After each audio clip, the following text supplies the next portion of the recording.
Hello, everybody, and welcome to Elnathan show on the latest kind of media platform. Thank you so much for coming.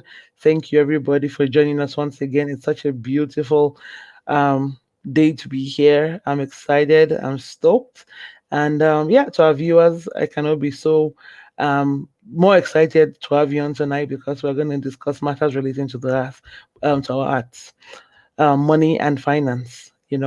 I have my trusted friend here, Kemi. How are you doing? I'm good, thank you. How are you? I'm good. I'm good. How was your week been so far? I mean, it's been good. It's Tuesday, is usually my busiest week. And as you Mm. know, for those of us in finance, it's quarter end. So there's all of that good stuff going on there. And of course, mates coming around, trying to figure out, spring and what happens there.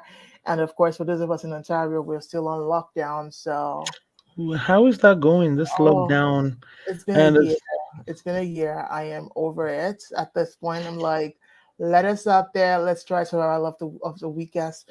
But the problem is that because of the way the disease is spreading, now that I'm hearing that you're getting soldiers to come in and help the situation. The military are coming in. Just to help out the hospitals and things like that. But we're grateful for good health and the vaccine is out there. So it's only a matter of time before it all goes away. But 2021, in my mind, is a write off completely. oh my God, Mm, soldiers, eh? Having mm, to come in to help out.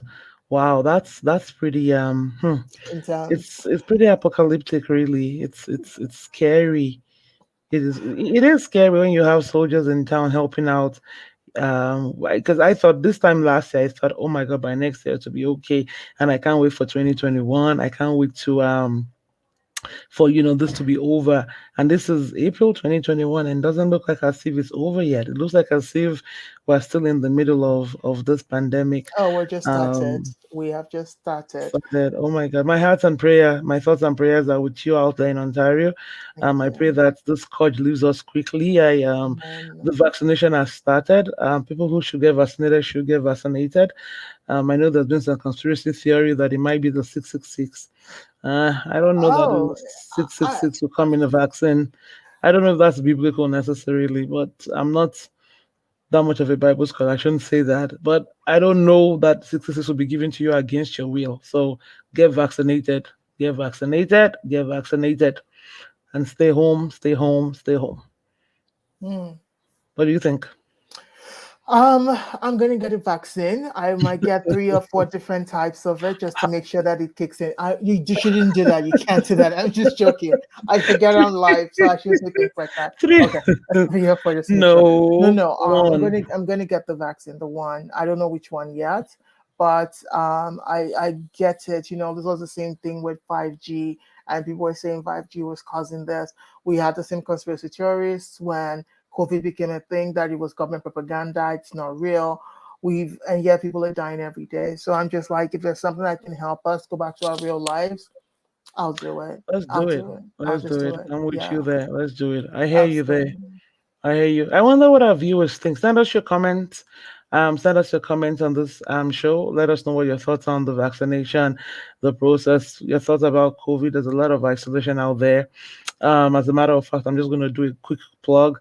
LCC Media Foundation is running a free show, a free painting workshop for seniors, 6 p.m. If you're interested, please send us your details on this comment. Just DM, what is it, DM us privately and we'll send you the Zoom link. Slide into our DMs. Just slide it into a DM. For seniors, we're trying to combat the scourge of social isolation. Summer coming up and we're so scared to take vacations. We can't travel. It's scary. And don't ever deny that it is scary. People are like, this COVID is nonsense. It is scary. The one thing you can do to yourself is tell yourself that this is real. It is scary. And it's what it is, really. So, once again, welcome to our show, everybody. We're happy to have you here. Tonight, we have a show for you. Money, thoughts on finances, thoughts on money. So, Kemi, this is the question, the million-dollar question I've been thinking. Um, if you didn't have to work for money, if you had maybe $1 billion in your bank account, such that money was not a concern, money was not a problem, bills, you didn't have to worry about bills, you didn't have to worry about school fees, you didn't have to worry about food, you didn't have to worry about any expenses, car notes, mortgages, bank loans, none of that. You didn't have to worry about that. Tell me, what would you do? What would you do? Okay. Interesting question. Because I've always wanted to win the lottery, and I know once I win the lottery, I would just go back to school and do all kinds of foolish courses.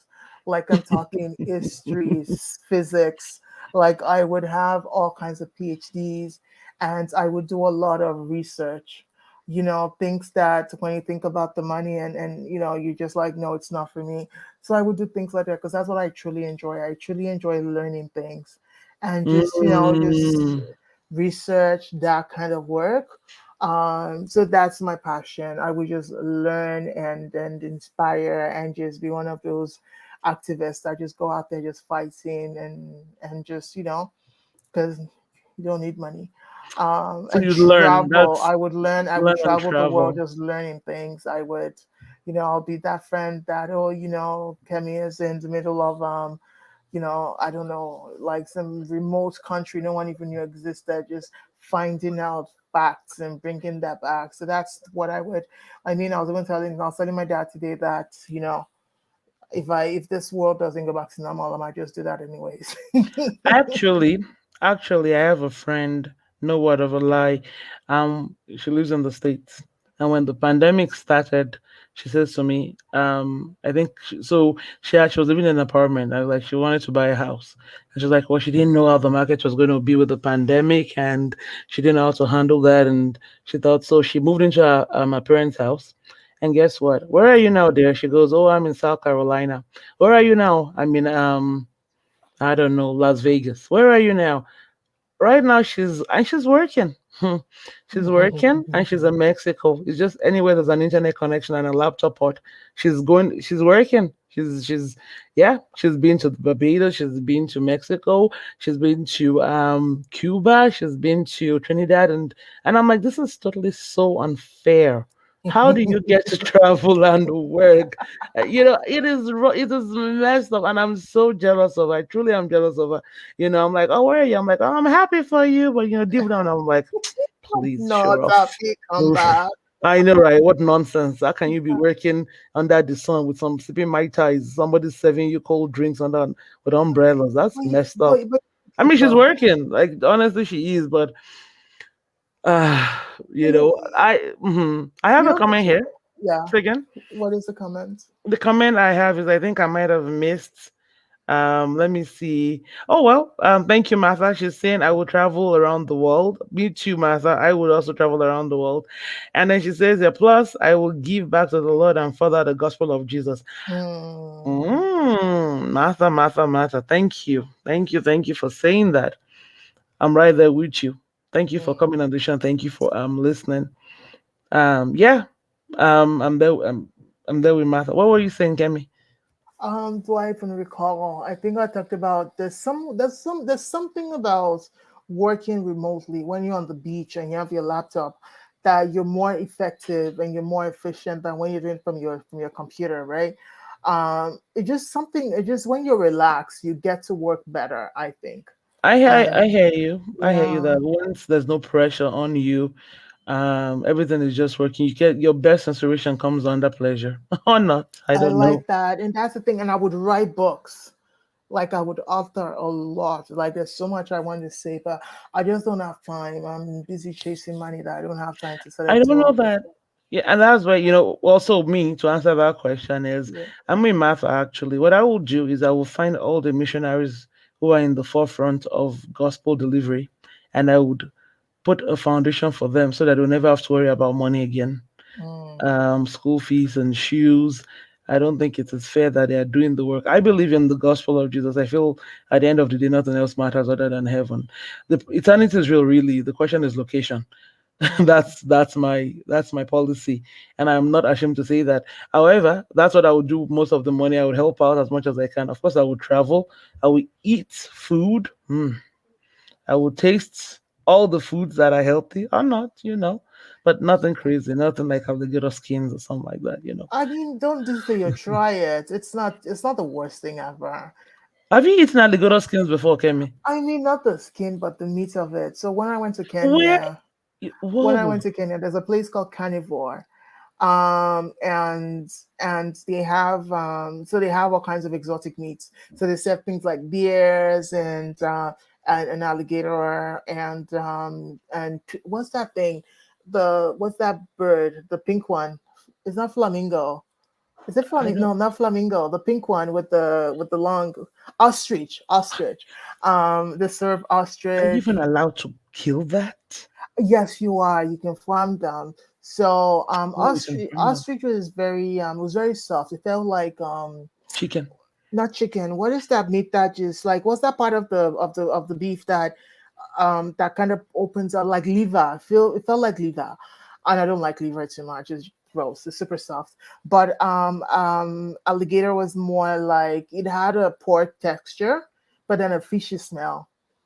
So that was quite Ew. interesting because it just kind of it messes with your brain. And people say everything tastes like chicken. No, it didn't taste like chicken. It was more porky with the smell of a fish. I It was cannot believe you've tasted alligator before. I just use that as the most weirdest thing. And suddenly you have eaten alligator before. Oh my God. absolutely no. I've done that. The one that I can never do, Tell and I me. know it's a delicacy. I cannot snake. I cannot. I'm with you there. I'm right there with you. There will be no snaking. No, mm-mm. It's a Because there mind block. was I remember I was traveling to Kenya. On this trip to Kenya, I was talking about carnivore and how much I loved it. And the guy next to me, I think he has a fear of flying, and he's been everywhere. He works for Hmm. the army. I forget what he does. And he was telling me about when he went to Singapore, Bangkok. I forget where. But there's this King Cobra place. So you go there, you sit down, you're having a good time, and then you order this dish or whatever, and then they bring the snake to you. It slithers to you, and then they pinch it or something, and as it's about to attack they chop off its head. I am so sorry. This is gross. They Mm, chop off its head, squeeze out all the juice, and then mm-mm. you have to drink it, and they cook it, and you eat it. And no, no, And no, no. apparently, the way they kill it just gives it more. I'm like, no, I cannot do snake. But Yeah, no, no. mm, That's just off right there. mm, Snake. I cannot Ush. do snake. I can. Oh, just let's talk about something else. Yeah. So moving on. Once again, thank you for our viewers who are watching. Thank you so much. Kemi was just telling me how she doesn't like to eat snake, even though she has had alligator before, which I don't even know, rod out about that. But yeah, let's not. Yeah, wow, Kemi, I'm super proud, impressed, and grossed out at the same time. It's a mix of an interesting feeling I'm going right now. Oh, but Lord. but anyway, so if we had money, I will not test alligator. I will, Mm, however, donate most of the money to people who would use them, and I would read, and education would be my priority. Knowledge, I guess, acquisition would be my priority. So having said that, I guess my next question is um, streams of income. mm, Since we are not millionaires or billionaires, and we're not there yet, and right now, I've come to the terms, and I've gladly accepted the situation whereby I know that I will not get rich on my salary. It used to be that you went to school, you passed all your exams in flying colors, you went to university, you studied a good degree, you got a job, and you were rich. That used to be the narrative then, that used to be the belief. And then suddenly they're telling me my salary is not enough, that I need a side hustle. Did they lie to me when I was young? Was that it? Did my parents lie? Did they just lie? Telling me to study hard in school? Because you know what? Those, you know who's making money right now? Those who didn't study hard in school. but here's the Mhm. thing, though, Those who and understand business principles. yeah, I was at a baby shower and talking about the same topic about generational differences, Hmm. and the generation before us was all about there was a path that was crafted out for you, and you went to Hmm. school, you got out of school, you went to a white collar job, and you just did that for the rest of your life until it was time to retire, and then you quit it, Hmm. and the standard of living at the time was commensurate with your salary and whatever it was that you got. So, Hmm. you work, you get your salary, it will take care of everything. I know there was a Hmm. time I read the bank's history, my previous at a previous job, Hmm. and back then you needed to get permission as a banker to actually get married because they needed to know that the What country salary. was this? Oh, in Canada, in Oh, Canada, wow. in Canada, as a man, you needed to get permission to get married. You needed your employer to sign up on it, and this was just the banks. I would think everybody else did this because they didn't want the bankers to steal. So they need to make sure that you were earning enough to be able to take care of your family. And that's where you have all of those, a man would marry and be a provider and bring home the bacon.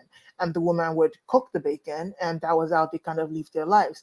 And they had that cordial thing. So and there wasn't too much they needed. Sometimes the kids would need clothes, but the women did not work, so they could make It their was own simpler at times, clothes. It was obviously, simpler right? times. Now, if you think Yeah, you about didn't it, have an iPad for every child. You didn't have a Wii exactly. U, a GameCube, a Nintendo for each child. Exactly. I And get now that. and now the way money is coming in, it doesn't even make sense to anybody. Like, you look at the stock markets today, and I'm not a financial advisor, just putting it out there, but you look at the stock markets today, like it doesn't make sense. Like what is Bitcoin? Why is it making so much? Like what is going on? There's all this wealth generation ideas. You have digital content creators, and that's what they do full time, and they're getting paid mad money. Like someone can come to you and send you free stuff and say, you know what, we're gonna, Dove is sending you this. Could you put a 30-second plug? You have 2 million followers. I mean, 10 years ago, what was like if you told me you were digital It's content yeah, it's social social media media president. Uh-huh. personality, and then Mm-hmm. you have loads of them. I mean, look at all those Mm-hmm. girls on TikTok with 22 million followers. I was listening to a podcast the other day, and there was this girl. She was 18, and she broke up with her boyfriend, and it was such a big to do.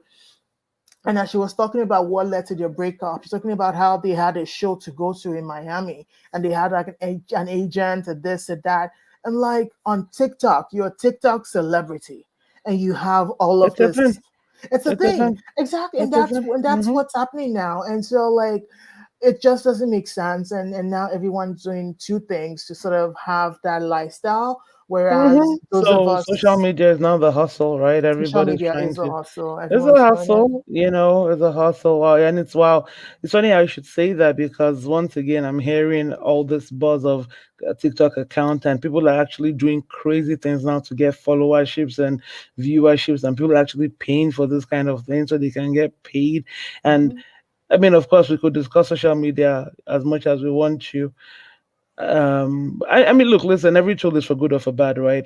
Social media as well. On social media right now, I mean, we love social media, so we cannot be too harsh on it. I'm not even actually having an opinion on that.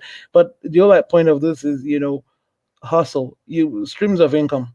It is looking like our salaries, our one day job will not sustain us. Mortgages are too high, bills are too high, things are super expensive.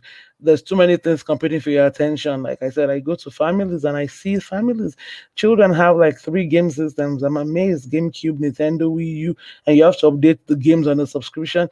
Like when I was young, I said, Dad, I want a camera, I want a camera. And he wouldn't buy me a camera. He said, well, if I buy you the camera, now I have to buy you the film. And I have to buy you the battery for the aqua. Then I have to take you to go wash.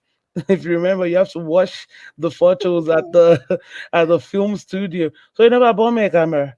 And so it was like, well, if I buy you, it's not just that there's maintenance on it, but now we buy these things for our children and then we maintain it, or we buy it for ourselves and we pay them, and everything is a subscription. Every show is a series. There's no single movie anymore. It's got to be like series, and so at the end of the day, but some of us still don't understand this. There's a generation that gets this, but I'm also looking at my generation and a bit older than me who don't understand, and their own side hustles. Maybe making hair, maybe cooking food, maybe driving Ubers, maybe Instacarting. Do we need a side hustle? Do you We are we need there? side hustles. We do Is it definitely because important that we do, or are we just chasing money for no reason by getting side hustles? By I mean, so someone always said to me that I should always leave beneath my means, and I get that. But you look at the housing situation right now, for instance. in If you want Ontario? in Hmm. Ontario, you have to live in a place that makes you comfortable. Otherwise, why are you working, right? Hmm. And saving for a rainy day. So you have to think about things like that. But more importantly, like the way the world is going now, you talked about the fact that everything is subscription based, everything is pay as you go. There's all of those things going on that is competing for your time and your money. And of course, think about the cost of living just going up drastically, right? And we have inflation. So inflation is almost like 20%, 30%, but every time the salary increases happen, it's like 0.001%. So I it's don't. like it's not catching up. Yeah, Like yeah, it's inflation not. is going this way and salaries are going, it's not You matching. know. Yeah. So you get to a point where even if nothing, so if you stay stagnant with your salary and you never get a raise every year over year, your expenses just leave you behind, and you get to a point where it's like it's not enough for you. I mean, in some parts of the world, the way things are set up kind of works in a way that everything coordinates and everything works perfectly together. But in other parts of the world, you can't. You just need that second. You need a second stream of income, and the third stream of income. So at what point do you ever get to leave your day job and focus on the side hustle, the second, third stream of income? So, when I wanted to start getting into business when I was much younger, I used to see all these girls who started their own businesses. I can think of Crystallize. I remember her vividly. She loved makeup back then, but she was in a day job. She was an architect, and then she was doing that. And I Mm-hmm. know one time she wrote. This was many years ago about how she had gotten to a point in her career or in her business where a full time job was getting in the way of her side hustle. Hmm. That one's there. It's a deep one. That's exactly. So I thought to Wait, myself, wait, hold on. Let me take that in. The side hustle, sorry, the day job, the mm, benefits job, the job that gives you benefits and gives you, I don't know, maybe free parking, that RRSPU, that medical you, that dental you, and your family and your children was getting in the way of the side hustle. yes, and that's in this, and when you think about it at the level at the Mm-hmm. level of just basics, apples to apples, you're like, what does Mm-hmm. that mean? Like, one gives you all of this. But what Mm-hmm. she was trying to say was, at that point, the one that is bringing you more money is your side hustle, and your day job is just there. So when your day job starts to get in the way of your side hustle, that's when you leave. If And you remove the day job, would you still be able to live in the same standard of living? Like, for example, if or you're live better. or live better, I'll live better. I you have a know. friend Hmm. who's like he was always complaining about it, wants to quit his job, wants to quit his job. Like he got to a point I'm like, listen, don't quit your job. Try to Make it manage work. this, Hmm. make you work. Cause you got to a point where it's like, I don't need this job. It's not doing anything for me. Like even the Hmm. salary it brings, it doesn't do anything for me. It doesn't add value to the businesses that I have. Hmm. But my thinking was, you're working the barest minimum. Everyone loves the work you do, and I'm like, it's basically free money. So take it. And ultimately, if you feel really bad about the fact that someone's paying you for work you can do in your sleep and it just doesn't add value to you, then I get it, you can leave. But I'm of the opinion that, like, to that person's point, your side hustle must be set up enough to make you more, way more than what your day job is bringing you But I before you don't. can think about quitting. That's always the problem, right? I never. I guess it all depends. For example, if you were a Mm. hairdresser in this day and age and you're starting charging, and I mean an hairdresser, I mean like an African hairdresser where you do braids and weaves and all that, and you're charging like $100 or $200 a hair. Maybe you can sustain on that, but I don't know that you can sustain it on say Uber. I don't know that you have the strength or the capacity to do Uber right after an 8-hour work day. I don't know, but you see what I'm saying, and I always wonder what kind of expectations, um, are we set for ourselves. Somebody did tell me once, though, everybody should own a business. But At but here's worst, you can write off cost against it. that's I the guess at thing. most. And that's the thing, like the whole, and in this kind of economy where everything is tax based, I feel I'm very disadvantaged because many people I know, they write off everything. I have friends who are contractors, and they basically write off their houses, their cars, like you name it, they write it off. And yeah, I am just following the rules and just paying Yes. nonsense and taxes. But to your point, though, they talk about the gig economy, which is, all of this Uber, Instacart, and things like that. Most Skip the people that dishes. are skip the Hmm. dishes is a nice stream of income. It's not supposed to be your day job, but for Hmm. some people, it supplements your day job very well. Because think about it, you work your own hours, right? And you get to choose what you want to do, but you're bringing something to the table. So I have people who are delivering food. Let's say you're working your regular 7-hour days, or you're working part time somewhere, and you have like 4 days a week.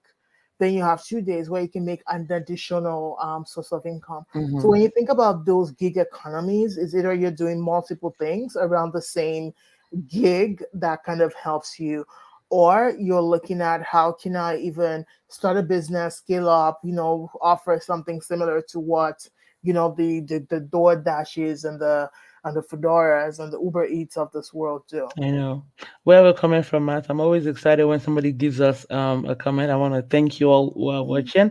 This is the Elnathan show with Kemi.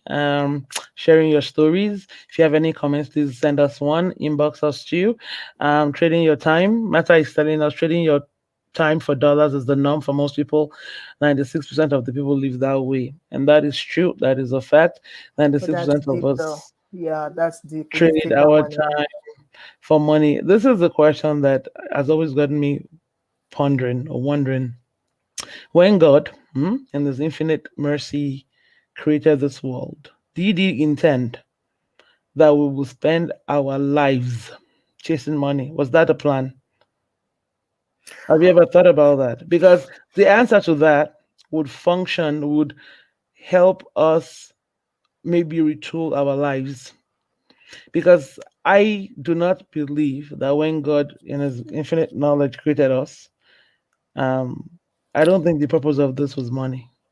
I don't think that you're supposed to work till you're 55 or 65, get a retirement benefit, and stay home, and then you're totally spent and you have no more desire to do anything. I don't know that that was the plan. I think there's a bit more to life than that, but So, I hear what's your I hear thoughts? you. I hear you, but until I can see a house with a fence and I can go in and say, um, God be with you. Can I live here with you? And the owner of the house goes, you know what? This was given to us. Come and join us. Or I'm hungry and I can go into a place and say, Shalom, brothers. I need food. Food. And I'm Until not then, begging. I'm going in with confidence to say, listen, I need food. And they're I'm like, entitled. take food. Or I can start like until I have a way to feed myself. When you think about your basic needs, you need food, you need clothes, you need shelter. Mm-hmm. Until we can get those things without, you know, until Hustle. we without needing cash or money or anything like that, and it's just readily available to us, we have to also, I think it's part of the suffering that we as human have sort of evolved into. It almost feels like the farther we've gone away from God, it's almost like it's not punishment. That's not the word, because God is a faithful God. But it's just one of those things that need to happen to kind of show us that, you know what, you think you have it all. You don't. You need me. And that's when, and I don't mean to be spiritual, but that's when you then think about the fact that, who are we to have all the good things that we have in life? And think about everybody else you kind of know around you. I mean, every time I walk downtown and I see a person who's on the street, who's homeless, who doesn't have food, who's begging, I'm like, who am I that God is so faithful to me that I'm able to have a roof over my head? I'm able to have a job that pays me enough for me to be able to buy food and afford the house that I live in. Who am I to be so faithful that I had that God is so faithful to me to give me all of these things? So yes, it might not have been God's intention for all of us to work for the rest of our lives and things like that, but we've evolved we've his world has evolved and it's kept us in such a way that, in my mind, that we're able to have the things we need to be alive. That's really deep. Yeah, Mm. you're right. It's really deep. It's super insightful, actually. That you nailed it when you said it looks like as if we've all left our first love. And to anybody, I guess, who is listening, um, in this world, I don't know that we're all owners of wealth. We're more like stewards. That's a whole deeper conversation. But to your point is that yes, we have left the purpose of our lives if at 65, at 70, we still haven't arrived at that money we are looking for. And we spent our lives searching for it in such a way that we've been able to do nothing else. And I mean, when I mean nothing else, of course, if you've had children, you'd have raised the children by then and all that. I don't mean that. I mean that there are other things outside of that should be a purpose or a focus in life. If you've not achieved your purpose or your focus in life, even maybe at 40, you've not kind of sort of figured that out. And the aim is still money. And I'm not trying to be insensitive to people's plight. Honestly, I'm not. But I think it begs the question to go back to the source. It really does beg a sit down moment and say, hey, what should I be doing with my life? I heard a sermon once by Bishop T.D. Jakes saying, but there's a vision, there's a provision. So I guess the question should be, where is my vision? What should I be doing? Because if I'm not doing it, then I'm never going to have the money. And that's what I'm trying to tell myself. And I'm not trying to be spiritual, but to your point, I think you're right. I agree with you there. And so, oh my God, we're almost out of time again. Kemi, this is totally your fault. I'm going to super blame me on this one. Well, guys, this is the Tayo Nathan show. This is sharing your stories with Tayo Nathan. Um, so you did some statistics. Oh, you had some questions, and the question was, what did you wish you knew about money that you know now? Oh, we have a comment from somebody called Swabby's Kitchen. Thank you, Swabby's Kitchen. Thank you. We said hi to Hey. you. Hi. Let us know your comments, your thoughts, what you want, what you feel. Please message us. Thank you so much. So question, the statistics Kemi was that what did you wish you'd known about money that if you had known, your life would have been so much more different now that you didn't know then and now you know. Tell me, you Yes. asked a bunch of wonderful ladies I did ask a bunch of wonderful ladies, and a lot of them talked about saving. I'm just trying to pull up that message that just so I message. don't Okay. I don't paraphrase or lose the what they were trying to say to us. But a lot of the things we heard from people was really around money management. Most young ladies didn't get that. I guess it would be called financial literacy, and financial Mm, literacy isn't all about, oh, don't have debt, or don't borrow money, make sure that but it's also about, how do I save, how do I invest my money so my money is making money for me. mm, No one ever taught you all of those things, and around the different methods of investing. It's not just about the stock markets. You have those people that do a job. What do they call it now? it's just to micro lending, It's microfinancing. microfinance, It's an called English word different for things it. in It's called different. different things in Oh yeah. cooperative, where everyone puts money together, and Hmm. things like that. And I think for many people that I've also spoken to, it's really around understanding that you need multiple streams of income coming in, because as you get older, you try to realize that the money moves I should have made 10 years ago would have been working out for me today. Can I say something at this point? Yes. To your Hmm. point about financial management, money matters. When I mentioned earlier that when we were younger, they told us that go to school, pass your exams, really study hard, get a job, and you're fine. There was a disconnect in that because we did exactly as we were told. And I say this to some of our older people who are listening, right? It's because you see, so you go get a job. Nobody ever taught you how to save. There was no class. I didn't take one class. They taught us some economics, learn how to save, and so, but nobody ever said save. Nobody ever taught us saving. And the society, once again, some of us who've come from other countries, it's probably one of those societies where you don't have to go to work until you've gotten a school education. It's not like in North America where by 16, 14, you're already working and making your own money. And you've had chances to make mistakes, right? At 14, if you got a credit card, you blow it, you can pay back, right? At 18, if you make a mistake and you miss a bill, it doesn't affect you. But then you come into North America at 35 or 40, you get your first credit card and you blow it. And they throw the credit card at you, and they don't teach you They don't, about yes, and they what throw the the credit card at it's you, and it's it's money for a mhm, rainy day, and no one tells yes, you yeah, that this is how you use a credit card. yeah. Nobody tells you use it wisely. Don't spend it all in one place. And then you people, I remember well back, guys will say, they're giving me 40 there, 50 there. I'll just collect it there, I'll apply. And then boys, the men them. Let me just say it that way. collected, yeah, like that. And then 3, 4 years down the line, they are still working 5 jobs trying to pay down $100,000 credit bill at 22% interest rate. It takes 40. It takes 10 years to pay $2,000 off. Last time I read that, just so you know, just so that we all know that this thing about knowledge acquisition, it's important about finances. You need to know. But back to your statistics So about and that was what Michael was saying around I stopped looking, but that was what saving. a lot of people Mhm. were kind of saying around what they wish they knew before, like longer than now. I also reached out to a few friends, and some of them, like, it was very mixed depending on who you talk to or Mhm. Of where they course. come from and where their family life looks like. There are Mhm. people that were told that if you have money, spend it all because you're going to get more. uh, You I heard that. have, yes, I know people. I know someone who, I don't know about now, but up until 6, 7 years ago, they live in the now. Their motto is God will provide. And And you God see does. that with other business people, right? They live in the, and then maybe not so much here, but I when I tell, like, I would be so petrified if I didn't have savings. And my savings is my savings, is my rainy day money. It's not money that I'm like, you know what, but I need money now. Let me go. No, no, no. When you save for a rainy day, it is for an actual rainy day. It's not for a drizzle. It's not for a splash. But some people, like, I have a friend who saves money to spend it.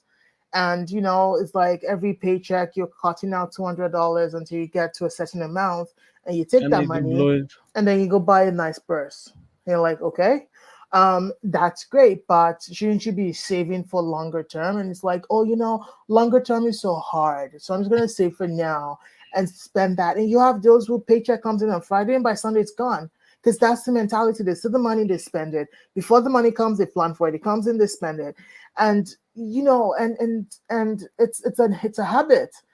I know people who look down on others because they're like, this person is so frugal, but they're saving for a day when they actually need the money. So they never have to rely on people. So I think that's one of those financial literacy that anyone ever taught us. The 60, 40, 20, leave off of 60%, save 30, put 20 in long term and 30 in short term.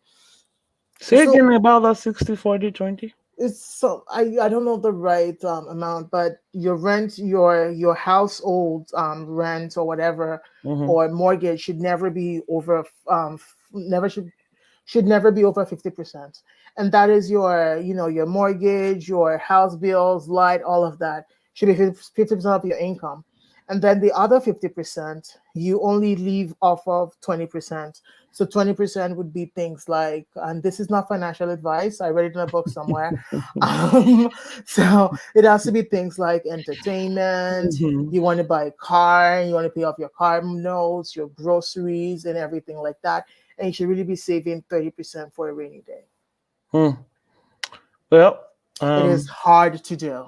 I It was is. about to say, I was about to say, you see, sometimes some of the self help books, you go read a self help book and you're thinking, yeah, yeah, and you're like, no, It doesn't work out no, like that it because doesn't work out that yeah, way. You really have to be careful at what level in life you're applying the self help.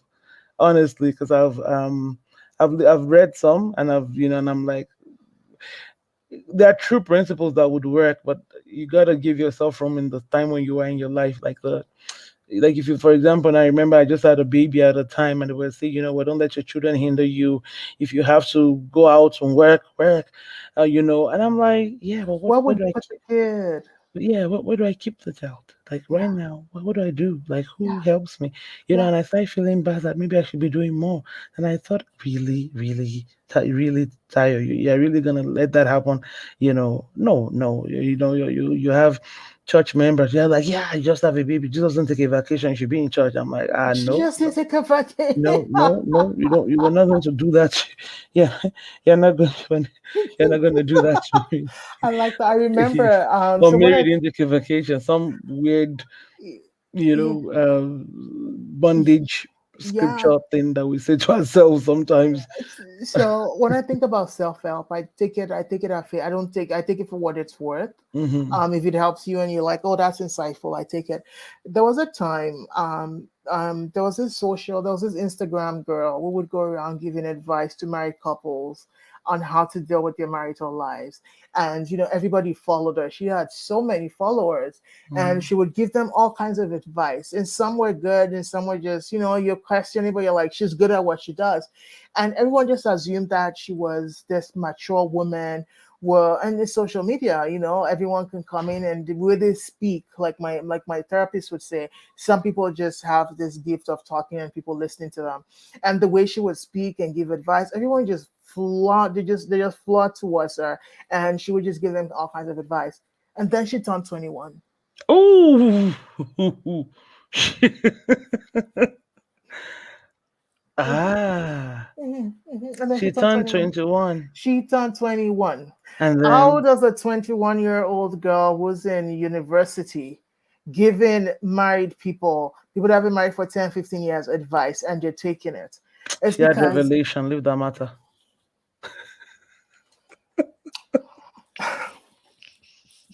That was easy. I I just am that out of was here. easy. Bye. That was easy. I couldn't let that go. Oh my god, I know you couldn't. I- I it was just it was like those are the kind of things you kind of get. Like nobody has their crap together, like people are just giving you advice for what it's worth. And I wish that more self-help books would start with I did these things and they worked for me. It's like when I give people advice on resumes, I always start with when I'm looking at resumes, these are what I am looking I for. look for. And If and this I was me, this if is this what I was me, would do. and I bet you, and I've You sat with know, people multiple times and we've reviewed resumes. I've helped my friends interview and hire people. I've hired people myself. And, it's something I know a lot about. And of course, I've looked for jobs as well. But everyone has a different opinion on what they're looking at. So some people, it works for them. They see people and like, that's what I want to go for, and it works. And some it doesn't. So ultimately, you got to find your rhythm and what works for you. I do like that whole advice of 50, 30, 20, though. It's a good guide, and it does help when you're trying to think about, okay, how much should I be saving? But it's hard. It is. well, And there are certain times in your life that you're unable to follow that rule. I'll tell you that much. And if you can't, it's not an indictment. It's just that you oh, can it's not. try it again, or just keep it in mind, but still save. Even if it's $20, you can put away.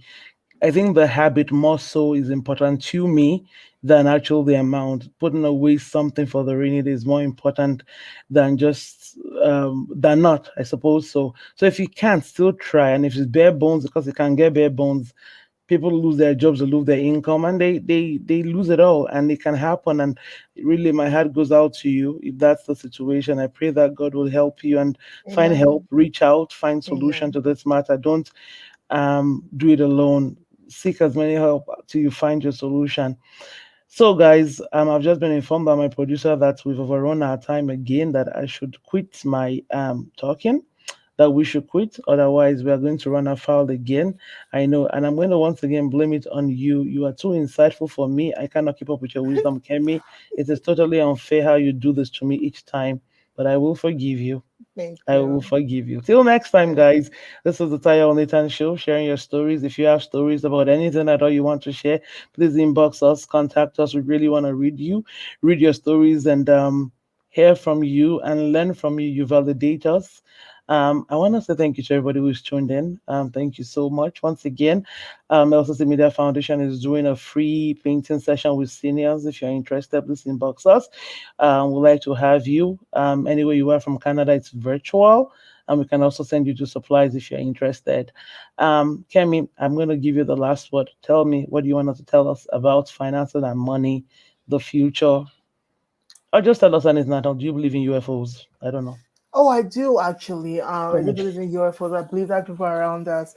And one time, my one friend was telling me about how I was afraid of the vaccine because what if he turns into a zombie? And I assured him that if you become a zombie, there are two zombie movies out there where they actually were able to reverse the zombieism. So if that's the case, it'll get done. And if they can do it, anybody can do it. But I that's like the last word. I like that. I guess in the moment of Zen, will you turn into a zombie if you take the vaccine? said, "No, you will not turn into Like, a you zombie. You know, will to live." zombie, like you up. Like, of course, it started off with that, or whatever. I thought zombie, like, no, they can change you back. It's fine. Don't worry about it. So Oh we'll my get the God. vaccine, guys. Honestly, that is gotta be the funniest thing I've heard in a long time. Okay, I'm gonna hang out now. I'll end the show Bye. now. Otherwise, we're not gonna stop tonight. Thank you so much for Thank coming. I you. really appreciate that. Thank you, everybody, and have a good rest of the week. God bless you all. And once again, inspiration for this show is by the Holy Spirit. Thank you so much. Bye bye, guys.